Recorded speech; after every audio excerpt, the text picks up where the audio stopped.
Hello YouTube. I have more laptop repairs in. I got these two white MacBooks here. I don't know exactly what era they're from, but I've been commissioned to make one good machine out of these two.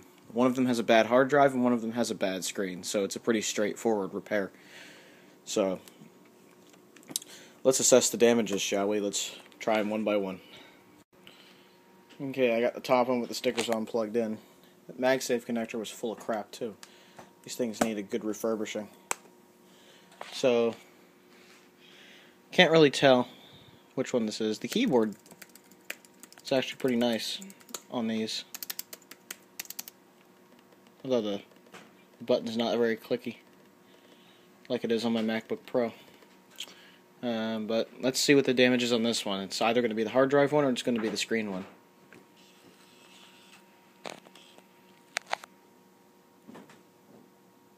Screen looks good, so this one must be the drive.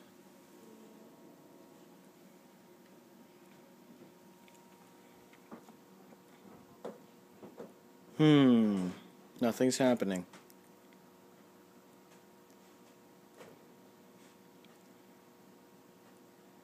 Yeah, this one's probably the one with the bad drive, so I'll shut it off. We can see what kind of drive it is. Let's move the other one out of the way on top of this HP DV6000. Plug this one in and see what's going on. All right, this one I'm betting has the bad screen. Let's see what the damage is. Well, the DVD drive sounds healthier. Oh God. Yeah, that's bad. That's really bad. You can even see there's even stuff burned into it and stuff. Yeah. It works, but not very well. Oh, yeah. That is beautiful. Welp. That is a shame. This one with the broken screen is definitely a goner. But the hard drive works, I know that much. See if I can hit the shutdown button there.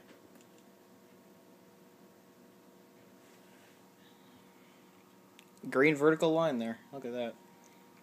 Yep, the screen in this thing is done.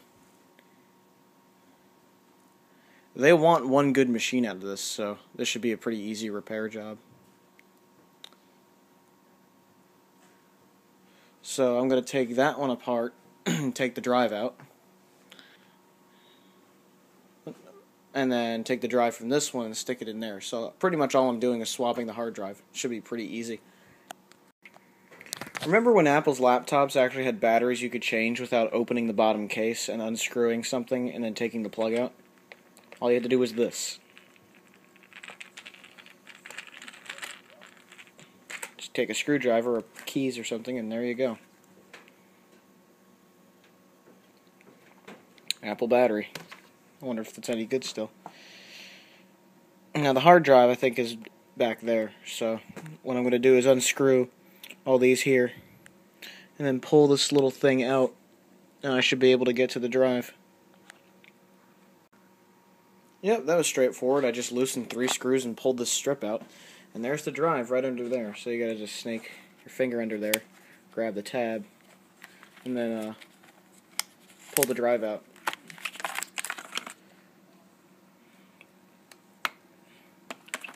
Alright, so let's see what kind of drive's in here. Alright. Ooh, Fujitsu hard drive. Excellent. Fujitsu made excellent drives. This is actually my favorite hard drive manufacturer. It's got an Apple logo on it. How big is this drive? Doesn't say. I'd assume it's like a 80. I'd assume it's like an 80, a 160, or a 320 or something like that. We'll find out when I start the machine up. So now I'll go do the same thing to that computer. Alright, let's see what kind of drive we have in here. Da, da, da, da, da. What is this?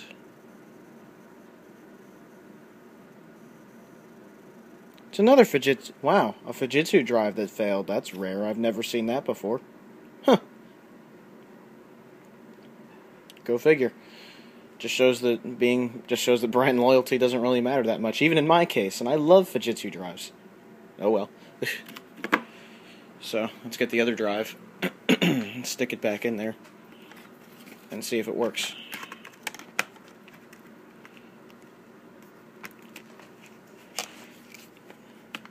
Shove it back in there. Before I screw this back in, I'm just going to test it just like this.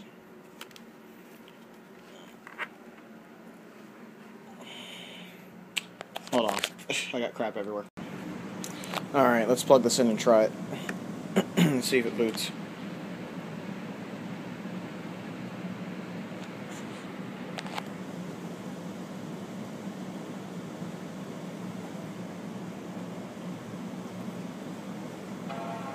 There we go.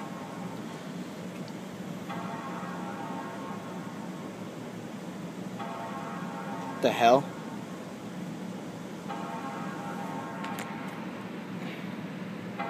That ain't right. Alright. Maybe I should put that bottom thing back on. Maybe there's an interlock. Alright, I swapped the drives around.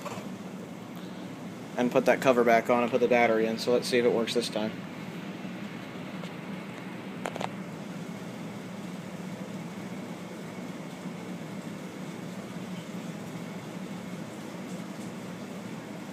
Will it boot? That is the question.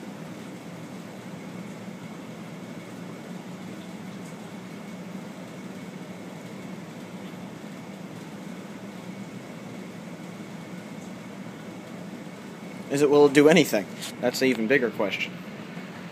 Or is the thing just dead?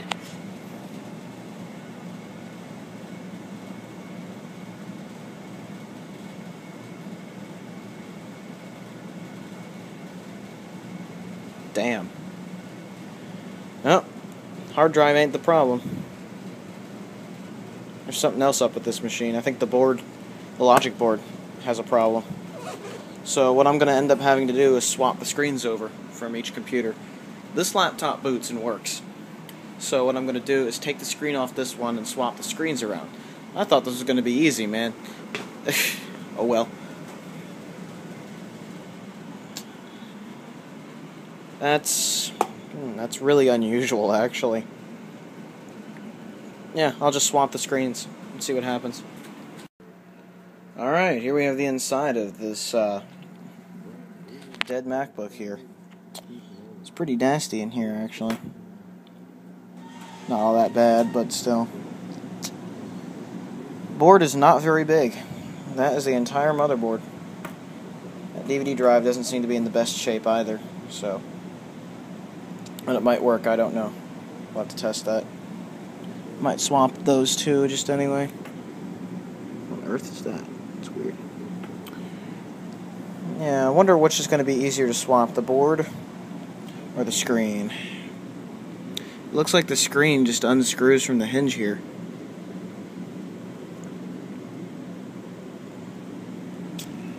So, yeah, there's an antenna up in the screen as well. Where's the video cable for the screen? I can't tell. I'll have to dig around in this thing some more. Working on a Mac is nothing but a screw nightmare. I had to strip it of the DVD drive basically down to here to get to the LVDS connector for the screen. And I had to unhook the antenna here, and I think this is a power for the backlights here. So that's what I had to do to get the screen out. And these are all the screws. There's some of them there. There's more of them here. There's little bits down there. And all the others. Working on Macs is not fun. At all. This is the other one I'm dismantling. It's just falling apart. This plastic is broken.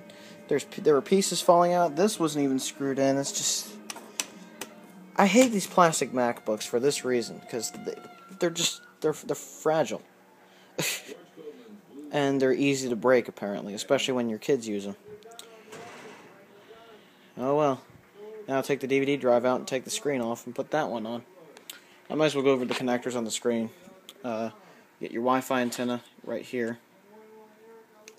This right here is the LVDS connector, which is the video connector. This one might be the webcam because it has 4 conductors. And this one is probably the backlights because it only has 3 conductors. Yeah, I'm going to go with that. I don't know for sure, but that's what my gut tells me, so I'm going to go with that. So, let's proceed to continue with these fucking screws and take this thing apart. I'm noticing some subtle differences between these two models. All this stuff with the LVDS connector and that other connector is the same. But when you look at the wireless connector, it uses 3 conductors. So, I assume that means it's wireless N? I really don't know.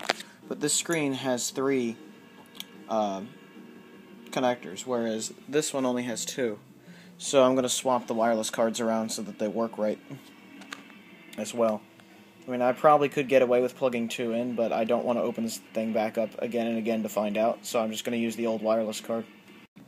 Well, I was unscrewing this screw there, and the plastic just literally broke and disintegrated as I was unscrewing it. I'm telling you, man, I hate plastic. I really hate plastic for that reason. You know, plastic, not only does it shrink over time, but it gets brittle as well, especially when you don't take care of your stuff like you should. And these laptops are pretty beat up, so that's yeah. I'm not a fan of these plastic MacBooks for their build quality at all, because it sucks compared to the unibody metal ones. Alright, got the screen replaced, got it all put back together, and I didn't forget a single screw. I'm impressed with myself for that. I usually lose 1 screw or so. I'm organized, guys. This is a catastrophe. Let me get this drive out of the way. But let's plug it in and see if I didn't screw it up.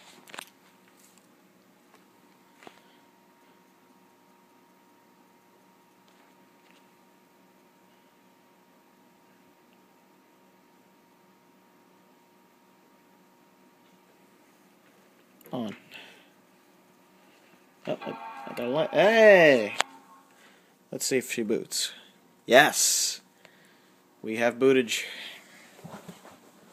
Very good. This means I just need to check the smart status of the hard drive and we should be fine. As long as the smart status is good, then it should be all good.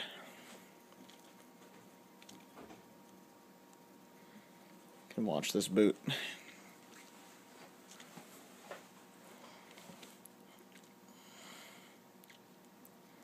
Hopefully there's nothing personal on the desktop. If there is, I'll have to blur it out. It's booting up awful slowly.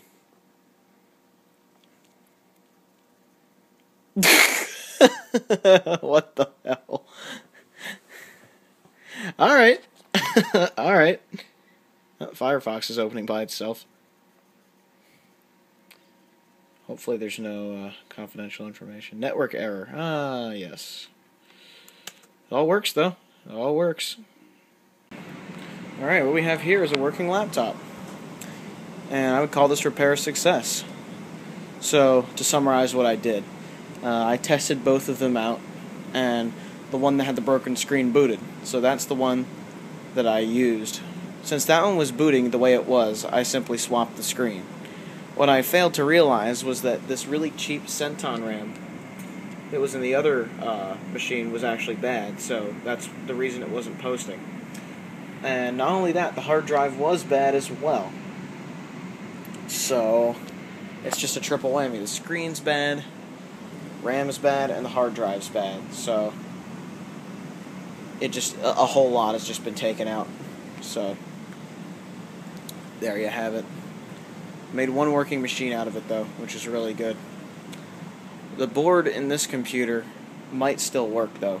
I haven't tested it yet, but if it does, I'm probably going to see if the owner wants me to refurbish this laptop, because you can still buy screens for it and everything, and, you know, I can get another computer job out of it.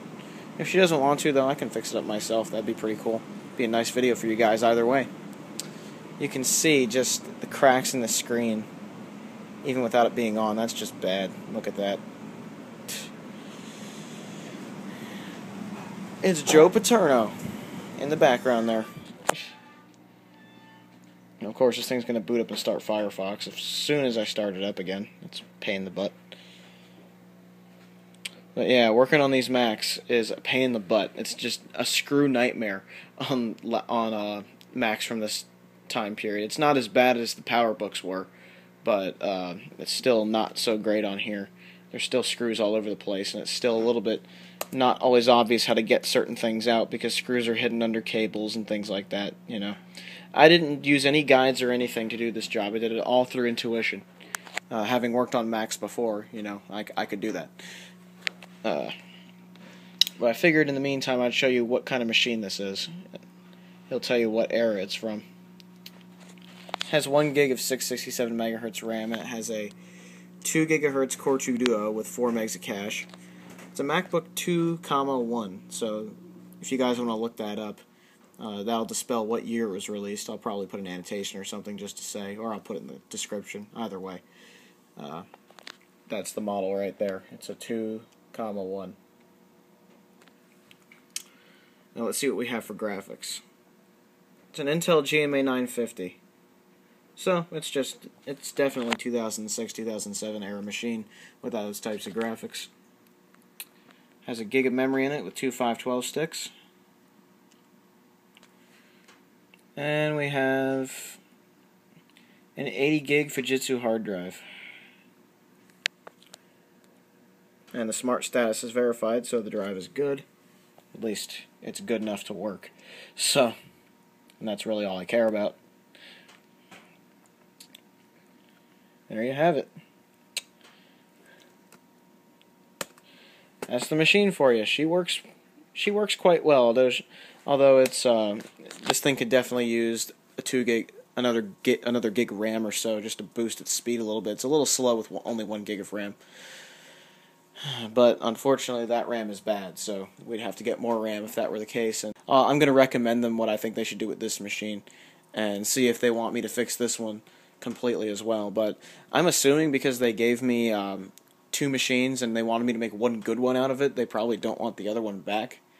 And in my honest opinion, for them, it's probably not worth fixing this one up, because with how much this laptop has depreciated since 2006 or 2007, it's probably not worth a lot of their money, because they'd have to get a new hard drive, new RAM, and DDR2 RAM is very expensive now, and a new screen. A new screen's about $120 on eBay, so it's not very, very expensive, but all that does add up, especially because SATA hard drives are still kind of on the expensive side. They're more expensive than they were 2 years ago still, so it's, you know, it all adds up, really, but hey, they might want to throw money at it. You never know. So, and if they don't want it, I'll probably put a new screen in it and then, you know, either sell it or keep it. I don't know. Either way, there are plans for this machine, so it probably won't go to waste. This one, however, will go back to them in one piece and working, which I'm very happy about. And the good news is, this particular screen had stickers all over the back of it, so they could keep the stickers, whereas this one, I don't think it did. Yeah, this one was just a plain old screen, so they get to keep their stickers as well, which is pretty cool. At least I think it is, but I'm a nerd, so whatever. Anyway, this laptop is working. So, there you have it, guys. That is a successful repair. I don't like working on Macs a whole lot, but these aren't that bad compared to some of the other ones. They really aren't. So, if you find one of these that still boots, I wouldn't pass it up, because they're not too bad of machines, but the only thing I don't like about them is the fact that they're made of plastic, and this plastic cracks just cracks really easily, as you can see. But then again, the owners of these typically beat their stuff up pretty bad, so it's not a surprise to see that. They should be using the unibody metal ones, really, with how hard they are on these things. But you know what? It's taken a beating for this long, so they're pretty tough machines in my book if they're able to withstand these people. Nothing against them or anything, but, you know, some people are just hard on their stuff, and that's just the way they are. Anyhow, there you go. That is a screen swap on a MacBook, a white MacBook from 2006 or 2007. Hope you enjoyed the video, and have a good one, everybody. Ciao.